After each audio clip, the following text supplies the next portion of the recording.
Good evening, everyone. Can you hear me?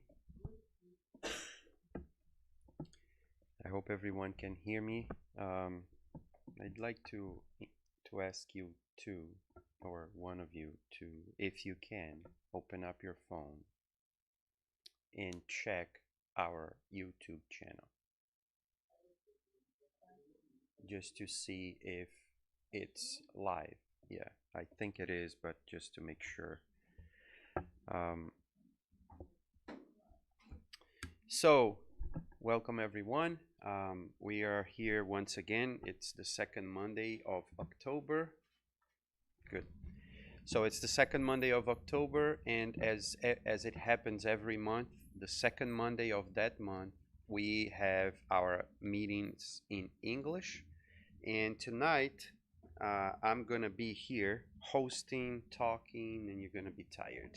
So of me. But if yeah, if that's what we have, that's what we go with. So um, we thank God and the good spirits for supporting us on tonight and every single night.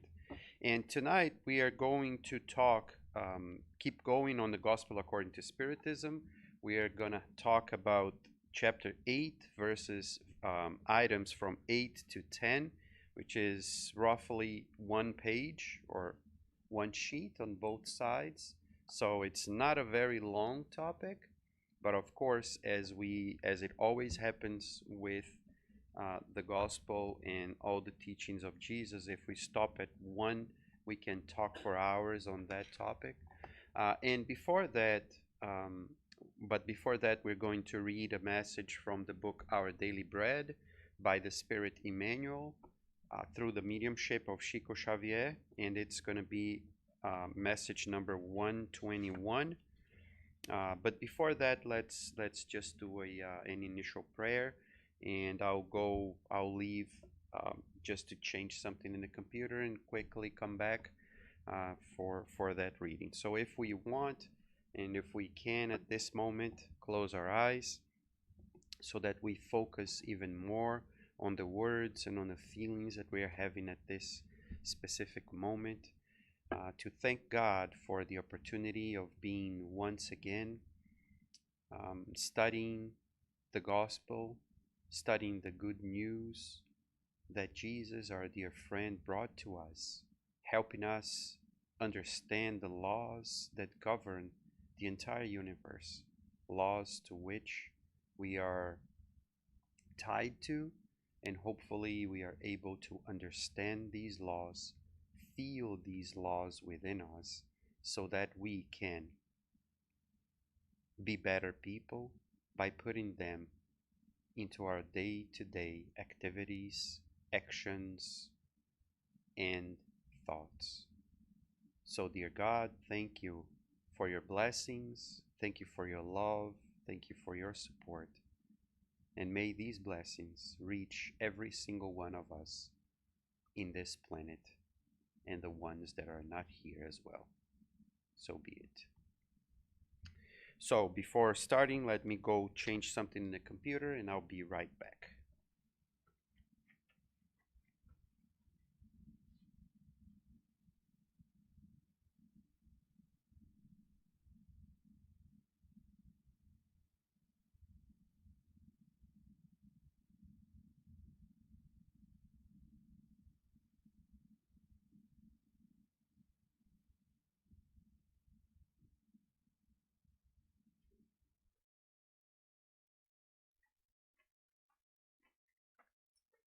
And I am back. So we're gonna, like I said before, we're gonna read a brief message from the book Our Daily Bread, which is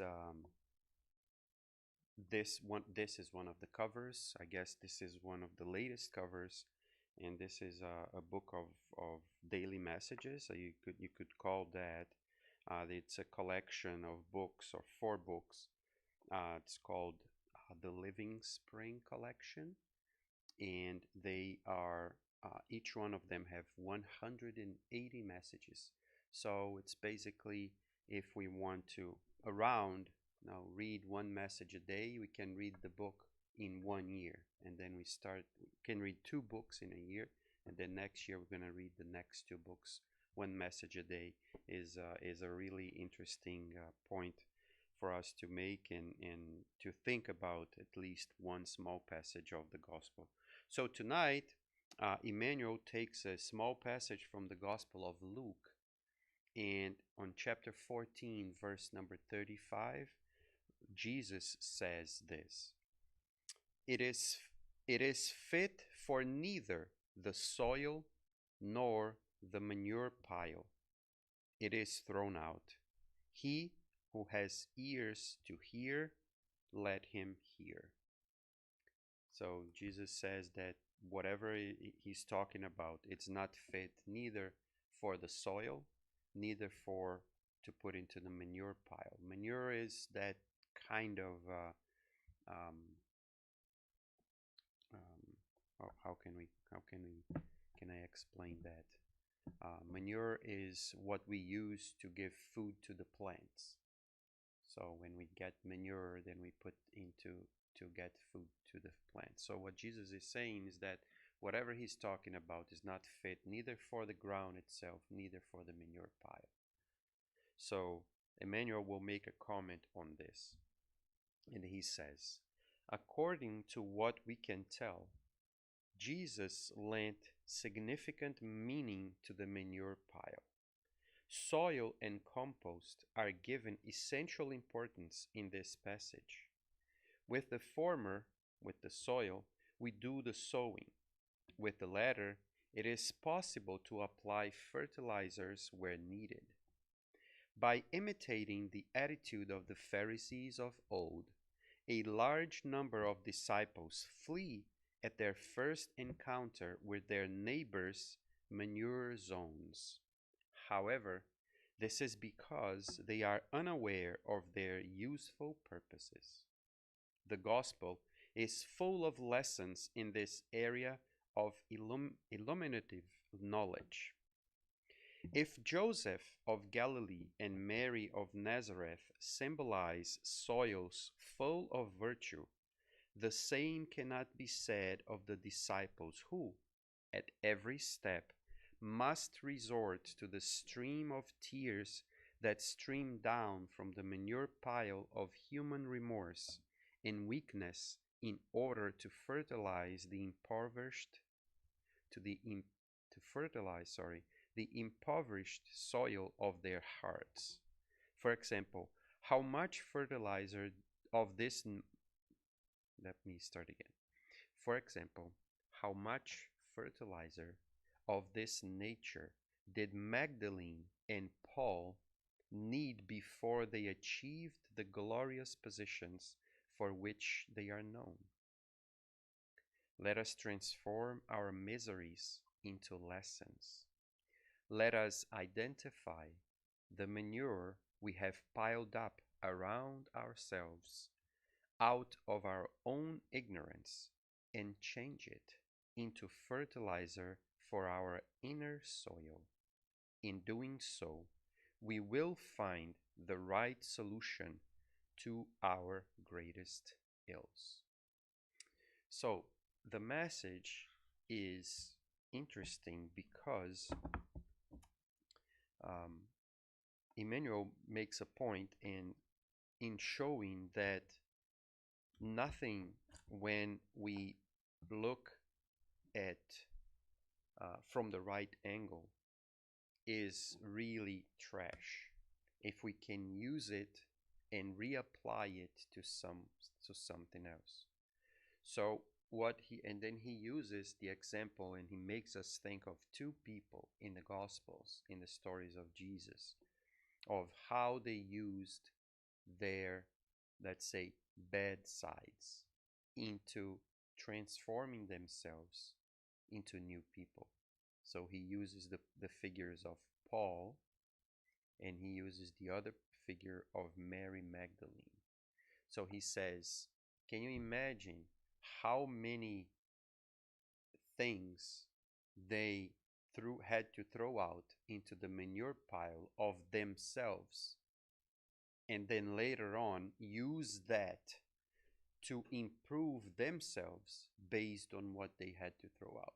So we usually talk about Mary Magdalene of having one of the biggest transformations that we have, and Paul as well, and that's probably why he used these two figures in the Gospels, because Mary Magdalene, at least as far as we are aware of from the Gospels, of her previous life of being um, a a prostitute, of giving herself to other people, especially the Romans.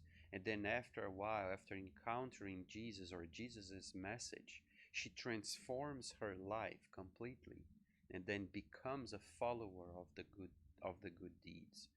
But and also Paul, as being a person that persecuted the Jews or the new Jews, persecuted those new these followers of Jesus, and even killed people. But then later on, when he finds out, or Jesus presents himself to Paul, and then he realizes what he is doing, he changes his life completely. But when we say that he changes his life, it's not that he throws away everything that he was before. No, we have to deal with everything that we produced before. So what are we doing with what we produced before? All that trash, those bad things that we did before. What do we do with that? So that's what Emmanuel says at the end, that we need to learn how to transform that trash into fertilizer. So we transform that thing into fertilizer, not for the others, but for myself, for my inner soil. And that's exactly the word that he used here, for my inner soil. So I'll grab whatever I had before. I have to wait. And here is a very interesting comparison that we can make, because I don't know if you guys know, but say we are peeling potatoes, and peeling like vegetables in general, right? So we peel a lot of vegetables, and then we have banana peels, or like rotten food in general. So we gather them all together. We cannot use that food to become food for to become to and spread that food into the soil and expect that the plants will take that. We have to compost that. I don't know exactly what the process is, but we have to put it into into a certain uh, in a certain way together, so it will all be decomposed by bacteria and by a lot of stuff. It will become, of course, very smelly and all that stuff. But after a while, that thing that was like rejects, that we are not going to eat, that nobody's going to eat, will transform itself and will become a new fertilizer. So then we can use it to fertilize. So it takes a while. It's not just immediately. So with our lives, I imagine it's the same thing. How many years after Paul killed some Christians and persecuted some Christians, for how long did he have to live with that inside of himself and using that to transform himself and keep it apart for a while? So in the book Paul and Stephen, for example, he lives 4 years in the desert, learning, studying, reading, but also working with his hands to let that all that information sink in, so that he can then start to do something. So it's not something that happens automatically, or as some people say, automagically, because it's not magic that transforms me. It's my work on that thing that is able to give me back, to give me something that I can be able to transform myself and be fertilized.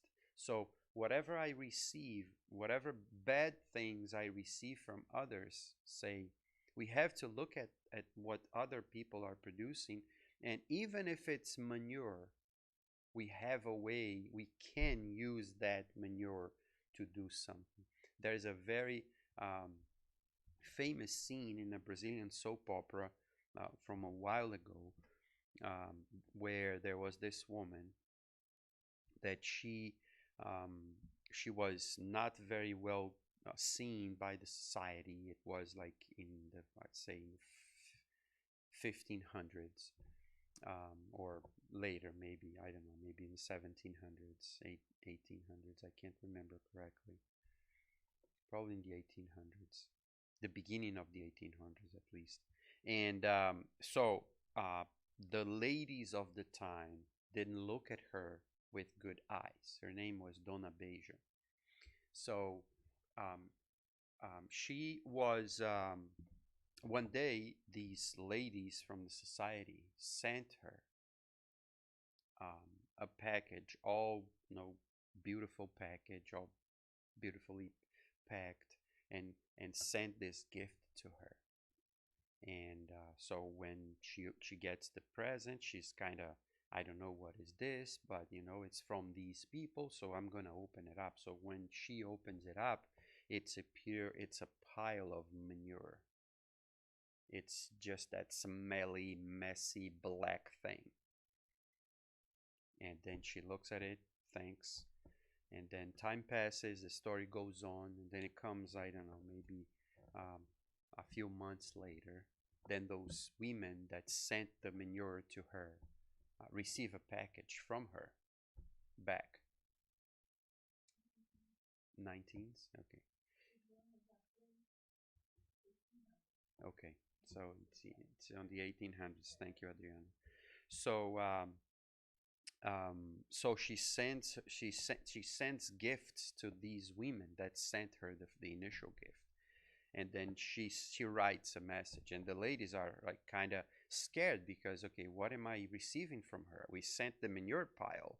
Now what are we getting back?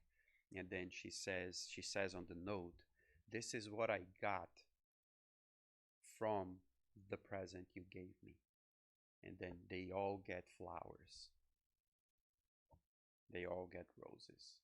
So she used the gift of manure, of fertilizer, applied onto her flowers, and the flowers went back to the ladies.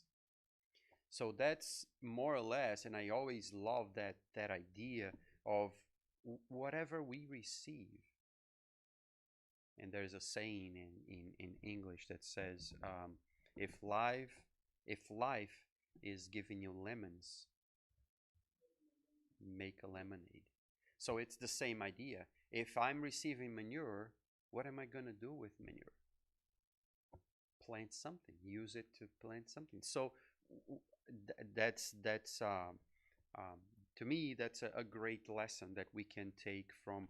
So with this, we can use for so many things in our lives, because we tend to look at bad things as just bad things. But bad things have a purpose. What is the purpose? We have to create an idea of what it is. Oh, people throw me rocks, and there's another one, right, which is similar to the lemon. Oh, there's always stones being thrown my way. Yeah, so I'm saving them to build my own castle. So it's the same idea. So I'm building something out of the bad things that are getting to me. So the message is, once again, 121, if you want to reread it and think about it a little more. Message 121, the manure pile, from the book Our Daily Bread by Chico Xavier and the Spirit Emmanuel. Having said that, we're going to go to the Gospel according to Spiritism. But once again, I'm just going to switch something there in the computer, and I will be right back.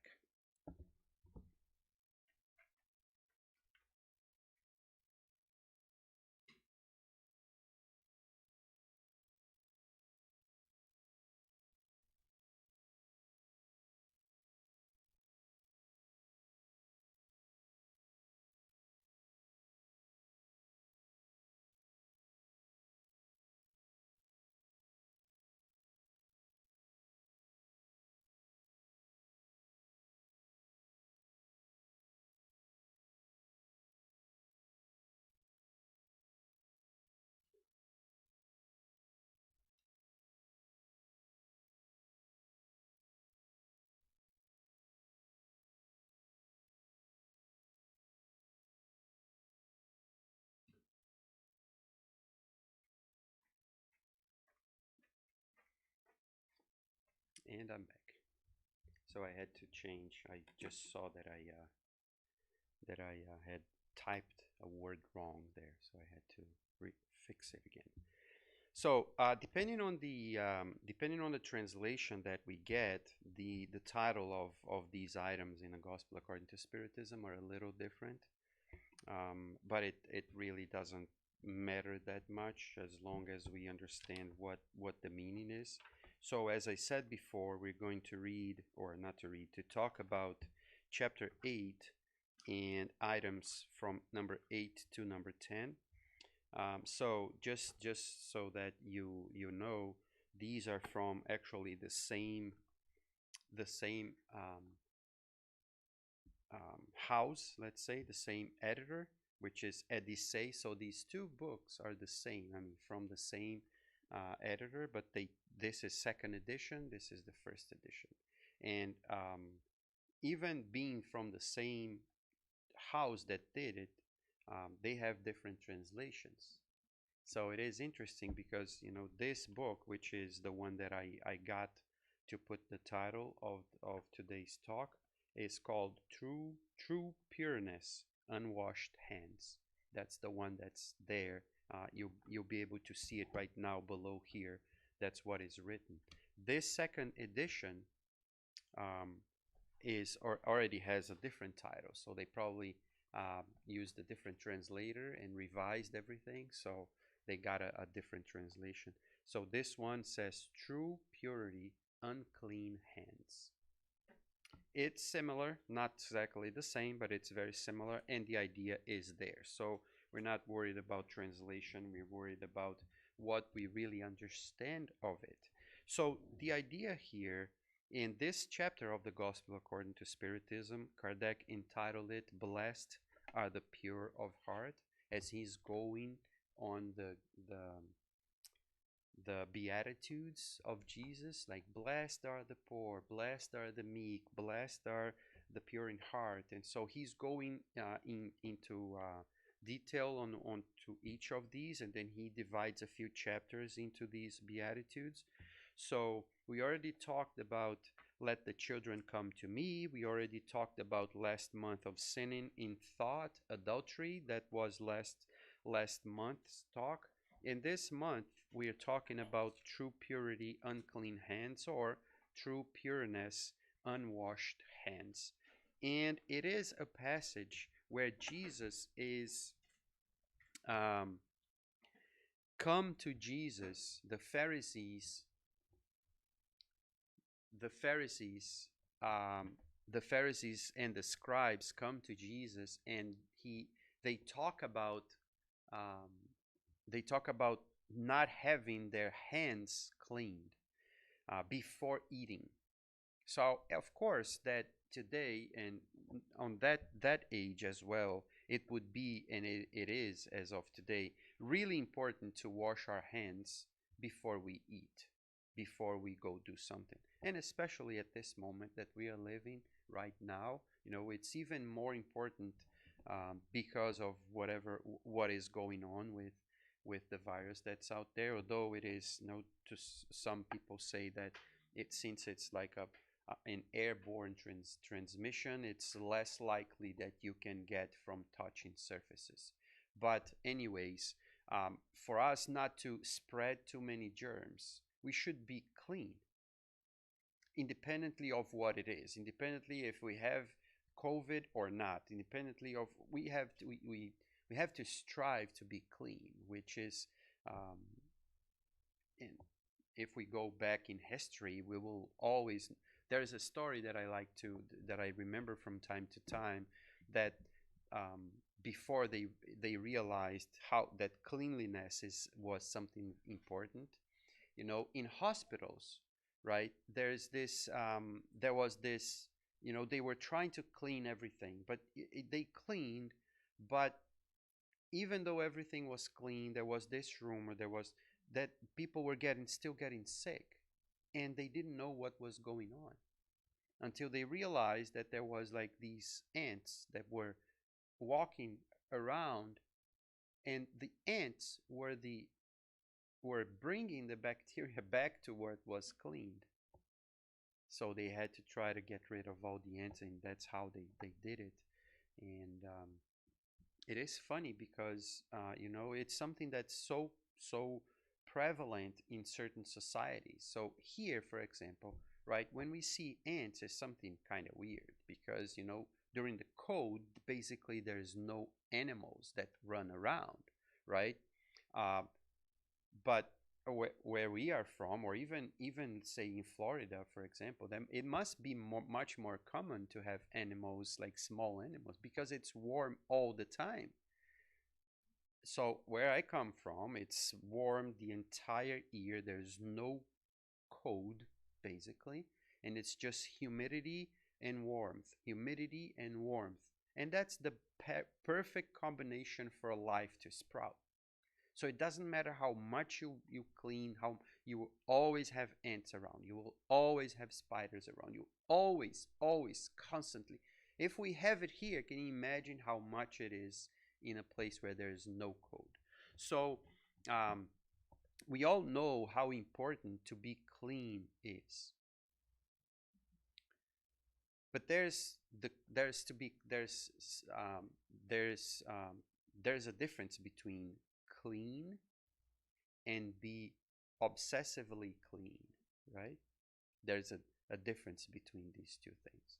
And there's a difference between being clean on the surface and being really clean, right?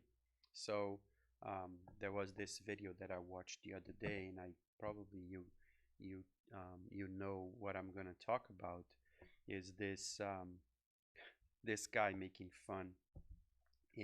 making fun of his wife, right? So he says, "This is how my wife thinks that when a visit comes to her house, what the visit will do." So he comes, and it's himself doing it, right? So he comes to the house as if he's a visit, and then he stops at the kitchen or at the living room, and he starts looking at the corners. He starts looking at the vents. He starts looking at everywhere. So, oh, there's dust here.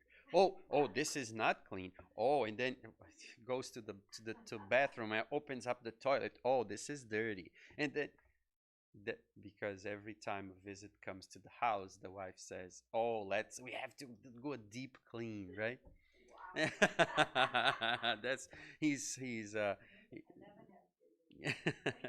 So it is interesting that to think about that because what is really to be clean? What is when when do we stop or where do we stop?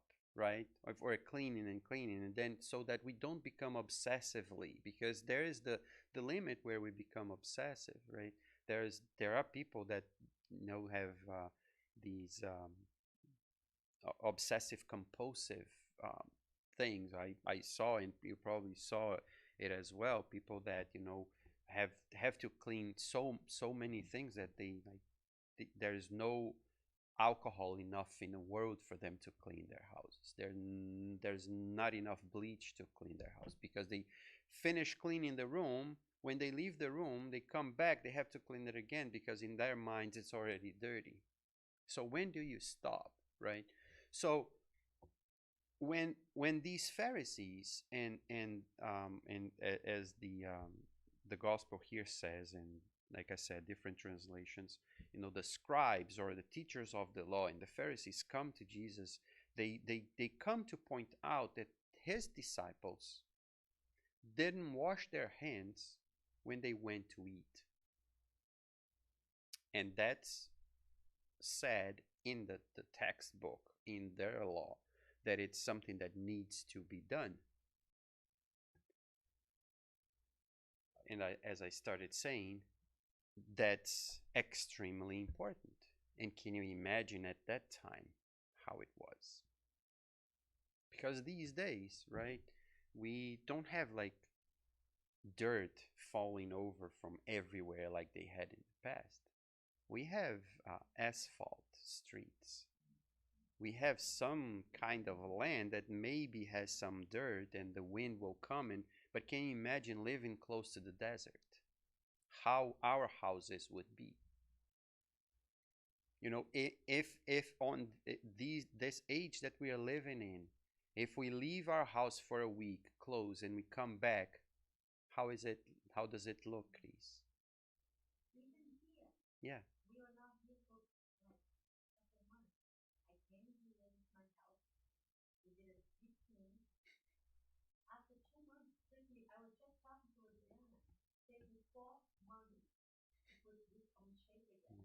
So, in with everything closed and it's asphalt, no furniture, there's nothing. So now, can you imagine how was it then when we have no perfect windows, right? We have, everything is open. The wind comes and then sand just goes inside the house. So what is your work? You work with stuff that's dirty all the time. So you get home, how are your hands? So to eat, it is very important. But that is and to me, when I read this, I think about Jesus talking about this and making making like a twist in and throwing it back to the guys that are trying to make a point and making a deeper point, not denying that it's necessary, but asking something deeper back. Because it says, "Oh, you're worried about not washing your hands?" That's basically the question that he's asking. Oh, so now you come to us and you're really worried. What you're really worried is about washing the hands? So let me ask you something else. So naturally, and that's why I started by saying it is important to wash their hands, and that's not the point of the message, not to wash their hands or not to be careful with being clean, but it is with what is to be clean. That's the main message. What it is really to be clean, right? What entails, what really makes a person clean. And it's something that only us, and when I say only us, it's only me, only I can answer for myself, as only you can answer for yourself. There are some things that still make me feel dirty, unclean. There's some other people are already free of that uncleanliness, and for them it doesn't really matter. So um, Jesus asks the Pharisees, okay, so you're worried about washing the hands. So what are you really worried about? What is your real? He doesn't ask that, and I'm asking. So with the question that he asks later, he's probably going to that into that the mindset of the Pharisees and trying to understand, what are you really worried about? You come here to complain about not washing the hands when you're eating. So what is that you're really worried about? Are you really worried about the hands that are unclean? Do you know when our kids or someone that's less experienced come to us and says, um, you're laying down and you hear, your kid walking around, right? And all of a sudden the kid comes to you and says, "Mom, are you feeling okay?" Um, that question, that question is totally out of place. That question is not that question. That question is something completely different. She or he is asking that because he wants or she wants something else, right? Like, I was this weekend with Adriana and she is at my house, and we're talking, and then my phone rings, and it was Amanda, my daughter, right? So I pick up her phone, and she's upstairs. I pick up the phone, I see that's her, and she starts laughing, and I No, that's how I answered the phone.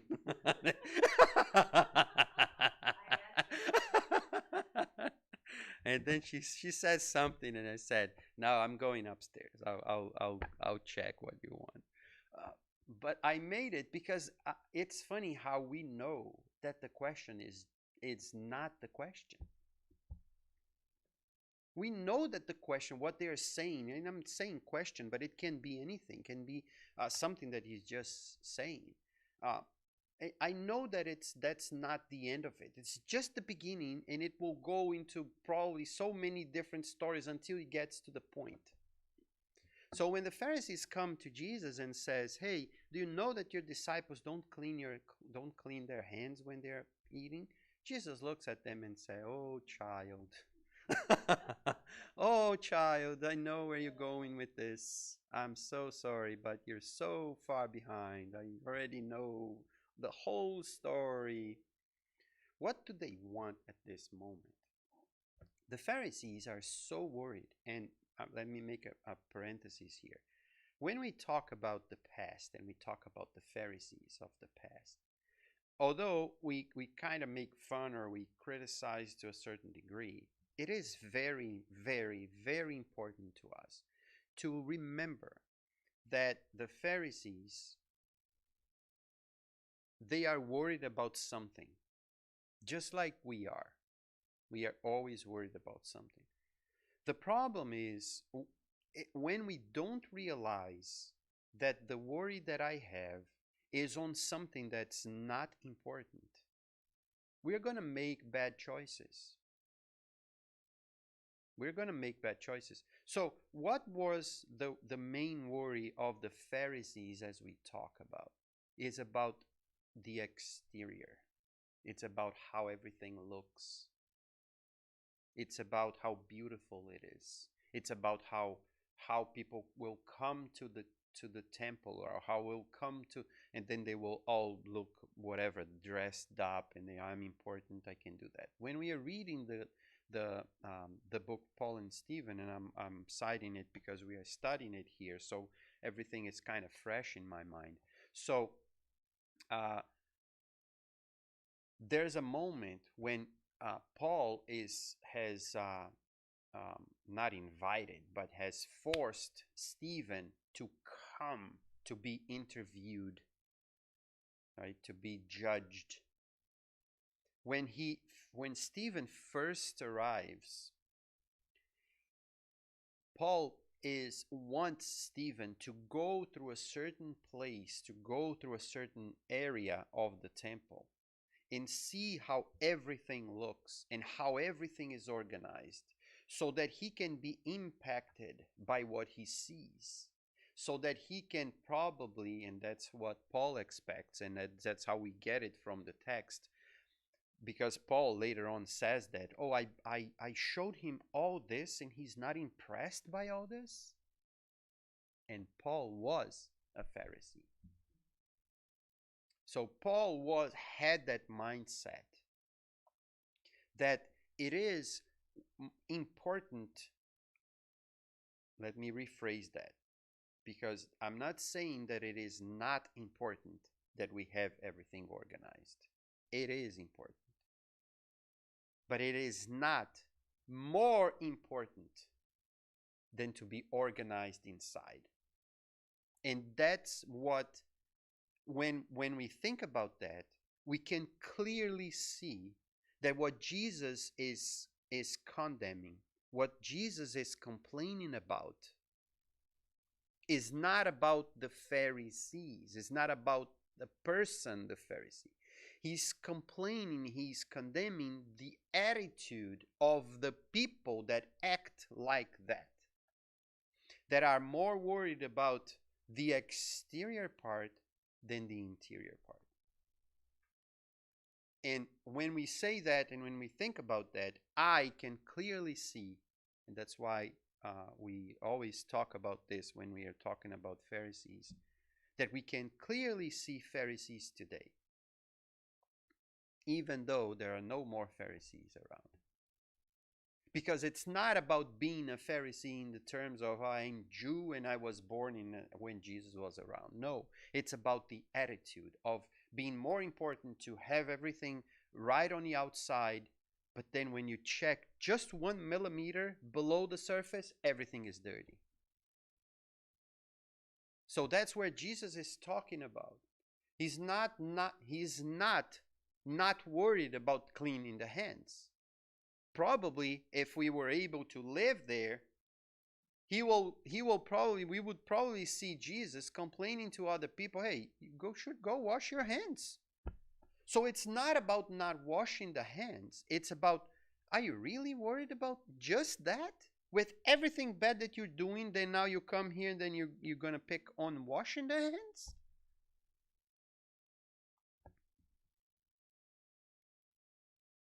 So it's like, oh, I just washed my hands, and then your preferred food falls down on the floor, and then you grab it and you eat it with your clean hands.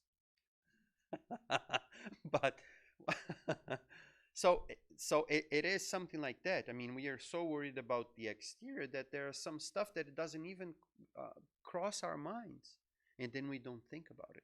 So when these Pharisees come to him and talk about this, he says, okay, look, I know where you're getting with this. So let me just clear the air here so that you can get it straight from me, right? And I'm gonna just read a little bit here because I think it is important.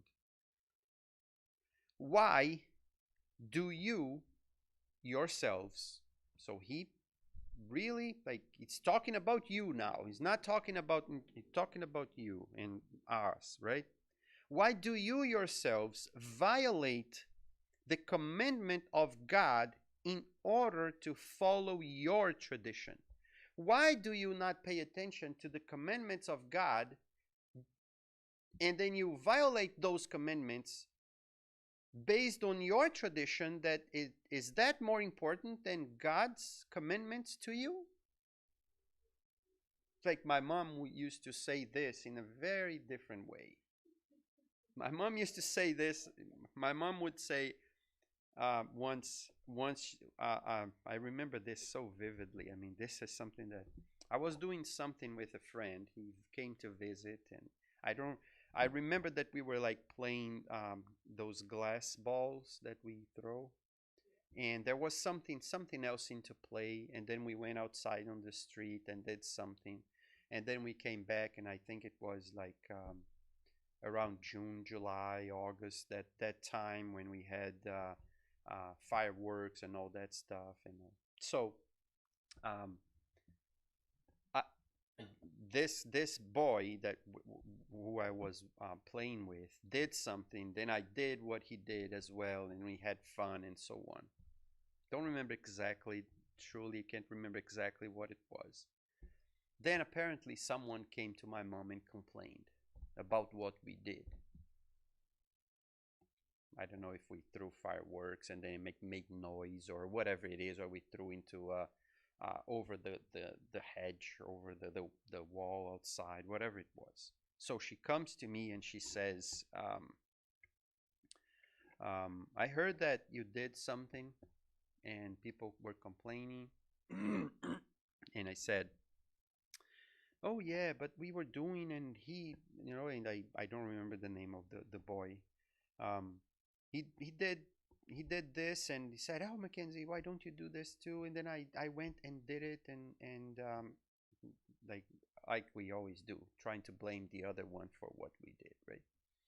So she looks at me and she says, so okay, so if he asks you to go to the bathroom and eat what you just did in the toilet, you're going to do it because he asked you to do it?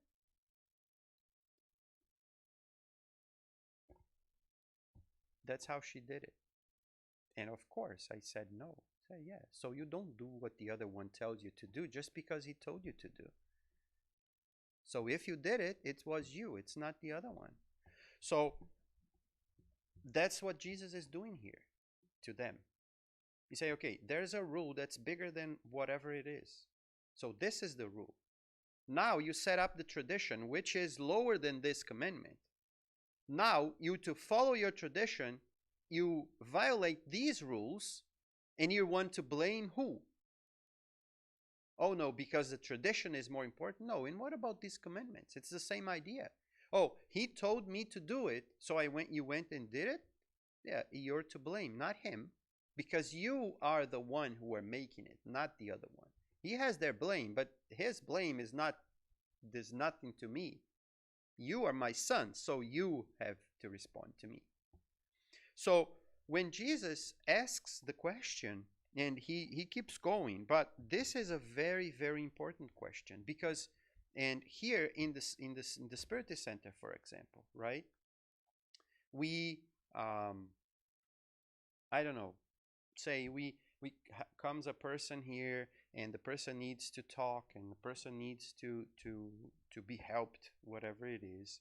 And our tradition in the center is, when it's 8:30, say, we close and we go home, right? So the person comes here at 8:20, and it's talking, or what are we going to do at 8:30? We're going to close and then leave the person with the problem, and that's it, because at 8:30, and that's it. So we can do whatever we want. So I'm not saying that we will do it or we will not do it, but it is for us to think about what is the tradition that makes the tradition more important than the real commandment. It's my personal decision. And if I make it more important, then I'm committing something that shouldn't be doing. That is making me unclean. That's the point that Jesus is trying to make to them. So you're worried about something that's exterior, but when it comes to honoring your father and your mother, for example, then you throw everything away, and it doesn't matter because your tradition is more important than honoring your father and your mother. I'm going to read a few more, and that's what he says. Although God gave his commandment, let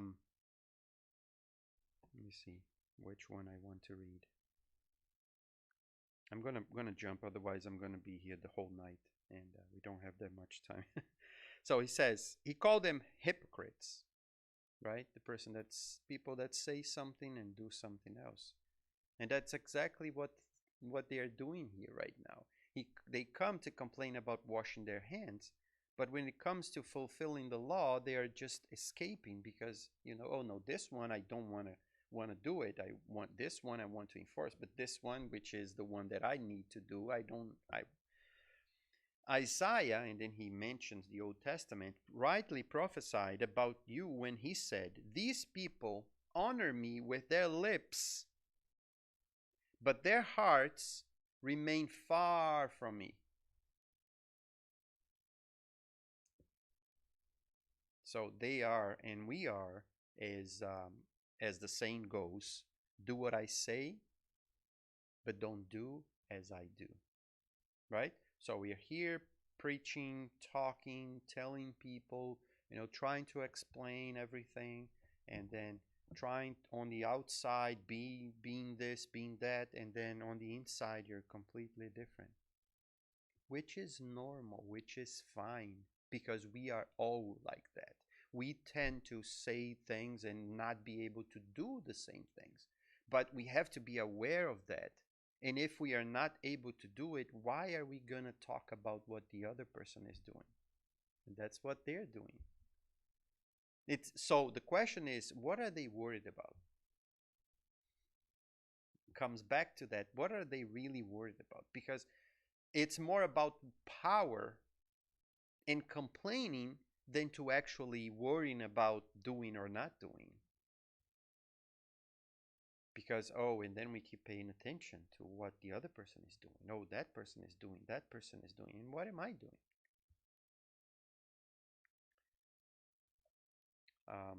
And it is in vain that they honor me by teaching maxims and ordinances that come from men. So it is in vain that they keep teaching and saying stuff But if they don't do it, what's the power of saying but not doing? That's when we there was for one of our Jorespes in the past, we have that sentence here that said, and that's supposedly, I know a few people said that, but the oldest register that we have from that for that sentence is Saint Francis of Assisi, when he says, um, preach the gospel, teach the gospel, teach the teachings of Jesus. If you need it, talk about it. So what he's saying, that the preaching of the gospel is not through words, should not be from words. Words are the last thing. You have to teach the gospel by living the gospel, by actually doing and living the message. Just like Paul said, be a living letter. Let the Christ live in you so that you become the Christ, so that you become the message. And whenever asked, talk about it. But don't go out, or go up and keep preaching the gospel with words, and then when you get out of there, people look at you and say, "Oh, what kind of a Christian is that says talks, and then when you turn the back, then it's talking bad about people, that doesn't do this, doesn't do that." What? So everything that we said it loses at least half, because the example doesn't match what the person is saying. So when Jesus is talking about that with the Pharisees, he says, look, you're like a glass that's clean on the outside, but it's so dirty on the inside. When you put water inside of it, what's going to happen? The water is all dirty. It doesn't matter to be clean on the outside. We have to be clean, fully clean. And that's why the title of this item Kardec puts as true purity, unclean hands, or unwashed hands. So once again, I have to clean my hands. I have to take a bath. I have to brush my teeth. I have to, be presentable. I have to be, clean in general. But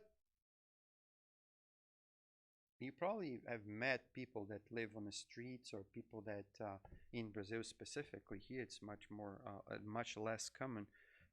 I met some people that were really poor, and there some places could even smelled. But when you start talking to the person, you just feel a different. It doesn't match the outside, because the person is so different. What's inside, what comes out of their mouth is so different. The attitude is so different. And then there are people that are so clean on the outside. When you first talk to them, it's like, ooh, I don't want to meet you anymore. Right? There's this story of this captain on a plane. There was this lady that calls the stewardess and says, "Hey, look, I want to talk about this. Call the captain here if he wants to come. I can't accept." This was a while ago. Wait, it's not a recent story. There's this person sitting here by my side. The person is just disgusting. I can't travel with this person here. And please call the captain to come here and solve this problem, because it's impossible to live close to that person. And it's causing this whole thing in the airplane, and everybody's kind of feeling uncomfortable with the situation. So comes the captain, and the stewardess comes and says, "So this is the lady that's complaining about." And he starts talking to her. Yeah, you're right. I'm gonna have to move the person, because it is really disgusting. It is. You can't travel side by side with a person like that. So, gentlemen, please, you can come to first class and leave you can stay there.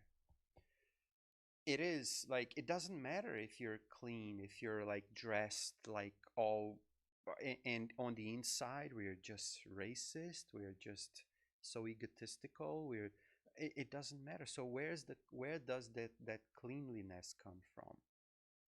It's not outside. If it's both, better. But it's much worse to not to transform ourselves from the inside. It's something that really weighs not only on me later on when I realize that, but it weighs on other people too. And what is the weight that we are putting on other people's shoulders when we are complaining all the time, when we are, putting people down all the time, when we are judging all the time? It's just a drag into people's lives. Are we being drags into people's lives? That's the question for us. Because when we read the gospel, and which is also very common to us, is that we start to think about other people that we know, that we remember. Oh, that person did this, that person did that. Oh, that person is like that. That person is like that. But is it for the other person, or is it for me? It needs to be for me. The message needs to be for me. If it's for the other person, then the other person should be here. Since the other person is not here, then it's not for her or for him, it's for me. So I have to look at these Pharisees and these questions and ask myself, am I asking these questions to Jesus too? Not about the washing hands, but about things that are less important, and leaving more important things unchecked, or keep doing things that we shouldn't be doing, but we are masquerading those things with a good behavior, with an apparent good thing that we're doing. It's like when I say, "Oh, I'm going to the Spiritist Center." What are you doing at the Spiritist Center?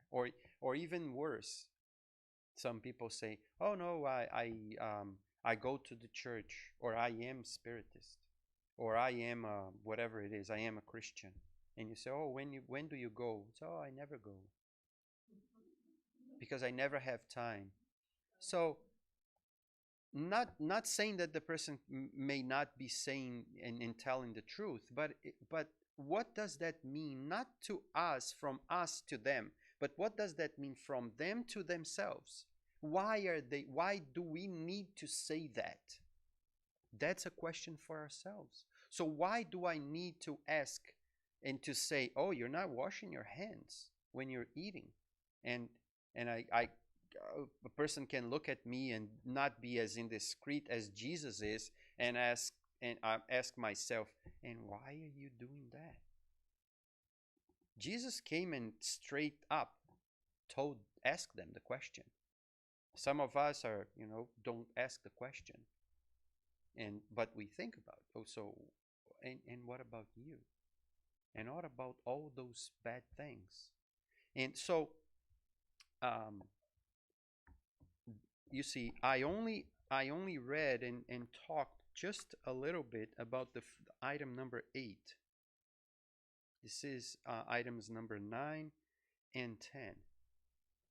There's still much more to talk about this, and of course I'm not gonna talk about it, but I really and highly recommend you to read these items 8, 9, and 10. I didn't even get into what chapter 8. I didn't even get into what Kardec says about it. I was just, talking about Jesus and what he was, because I mean, it needs to touch us in the heart. It needs to really make us feel what um, what Jesus wants to convey. And so that I don't end up without citing any word from Kardec, I'm going to read the last paragraph, which is one sentence. It's very, very short, so that we can finish with this. And he says, to to to sum it up, everything that we said, but there's much more. He says, and I'm reading it, I'm quoting it.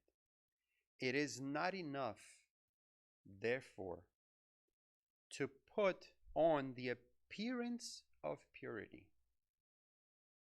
Above all, one must be pure of heart. It is not enough to have the appearance of being pure. Above everything else, one must strive, must put the effort to be pure of heart on the inside. Then everything else comes. So we might want to start doing it on the outside. We might want to start or to do it on the outside too, but it's not enough. It's as it says, it's a starting point. It's where we start maybe, but we cannot stop there because it is not enough. And that's how Kardec ends these three items from chapter 8 of the Gospel According to Spiritism. And that's where we stop as well because it's already 8 p.m. And if you guys want to make comments there on the video later on, I might get and answer that. Thank you, Chris, for adding up, Adriana too for helping here. Thank you guys for watching, and we're gonna be back in English in a month more or less from now, second Monday of November. Hopefully Hendrik will be here so that you don't have to get stuck with me all the time. Or maybe, who knows, we can invite somebody else to talk. Maybe Chris will have the strength and courage to come here. But no, all jokes aside, thank you for sticking to us every month there, doing this and trying to learn Spiritism also in English, which is good for our practice of English. It's good for our vocabulary to get used to the words and so on, and of course learn the message, which is much more important than just the language itself. So as we reach the end of our meeting, we're not going to have the passes because we usually don't. Throughout COVID, we are not doing it, so we just do a final prayer. And I'm just going to switch something in the computer there, and I'll be back so we can do our final prayer and we can all head back home. Just 1 second.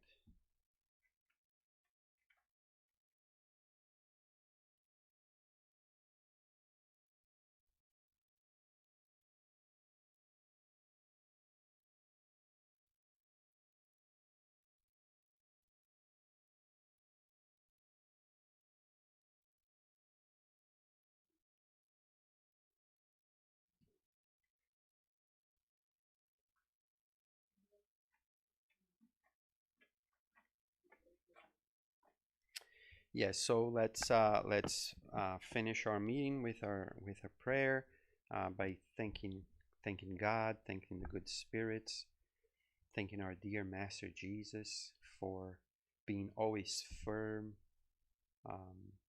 in teaching ourselves to learn who we are, what are our real intentions, so that we can, by knowing that, learn how to be a better us, a better me, to purify my heart, our hearts, to clean our interiors and not just our exterior appearance. So thank you, Jesus, for all the teachings, for the love that you spread to us through your message, through your messengers, through all the ones that came here to teach not only through words, but with their lives, with the way they lived your message, the message of love and of compassion.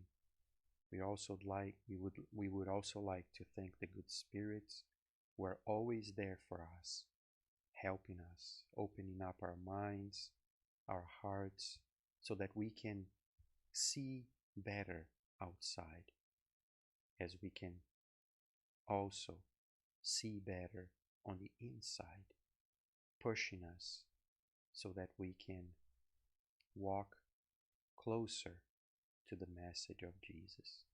And thank God above it all for giving us our lives and giving us the permission to be here to transform ourselves and to help make this world a better place. So, with all this, we would like to ask for your blessings for all of us here, the ones who are physically here, to the ones who are virtually with us, and to all the ones that could not be here, incarnated or discarnated, that these blessings of love, fraternity, work, perseverance, humility, they all get to us, making us stronger for all the days ahead that we will be facing. Thank you, Jesus, for everything.